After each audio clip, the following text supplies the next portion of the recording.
need a canvas, can be any size. You'll want felt material. I prefer black for the background. You can choose any color. You just want to make sure that it's not going to be a distraction from what you're putting on it. A pair of shears, different than scissors, they are only used on material. This is a pair that my grandmother purchased for me years ago. They were very expensive and I've taken care of them. They've only cut material or a pattern that's been cut out. So, and good pair of shears. A hot glue gun, this one is a high temp. I always burn myself. So probably a good idea if you're working with younger children to have a low temp, or maybe just you do the hot gluing. An iron and an ironing board. So today we are going to make a felt board or flannel board, also known as a storyboard, just depends on what your center calls them. Super cheap and easy to make. I went to a craft store and I purchased a couple of canvases.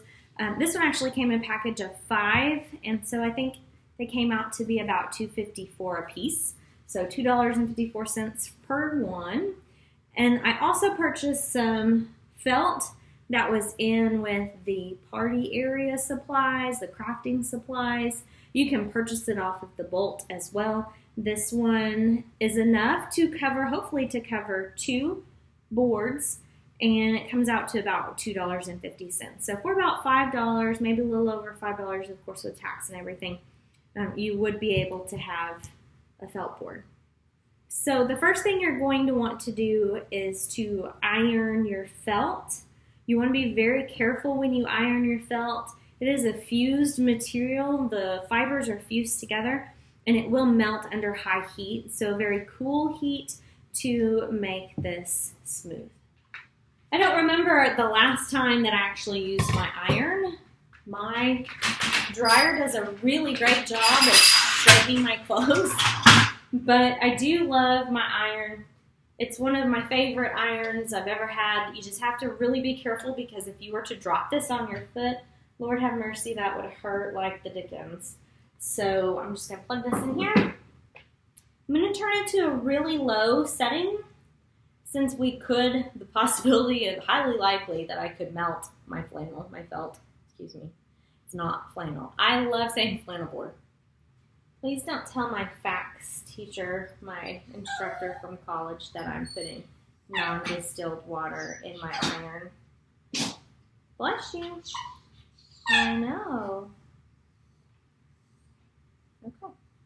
Golden. You always want to use steam and low heat. I'm going to test it out in a really small spot. That way I don't burn and singe the whole thing and ruin it. I guess you can always flip it over if you make that mistake. Trixie's trying to tell me how to do my job here. Don't know if this was cut perfectly square. That's another thing I'll watch out for. And then you can stretch it. You don't want to stretch it too far because you could rip a hole in it. But I know Trixie's just being so talkative.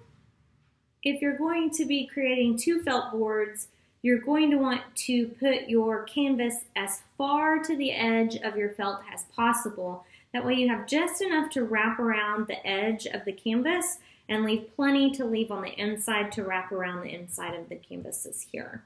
So it's totally up to you. If you're only doing one, you have lots of material to work with. So I'm going to move one out of the way for right now, and I'm only going to focus on one side. I'm going to move it up high enough so I've got plenty of room this direction to overlap. So I'm going to start on the edges with my hot glue gun. I'm just going to hot glue down this edge and fold it over. And pray I don't burn myself.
So there is your finished felt board. Not bad. Very inexpensive craft project that will bring lots of life and excitement into your childcare facility. When reading to the children, you can use your flannel board to help the students or the children visualize in what order the story happened. They can recreate the story or retell the story with the items that you put on here. You could put on here counting materials, the word of the day. You could use this for your daily calendar. You could put the weather on here. There's lots of ways that you could use a felt board and implement it into your classroom. This could be used in your dramatic play area. You could have dress-up dolls that are felt pieces that they can move the clothes and change what they're wearing. Lots of ideas for your Child Development Center on how to implement your felt board for $5. Not bad.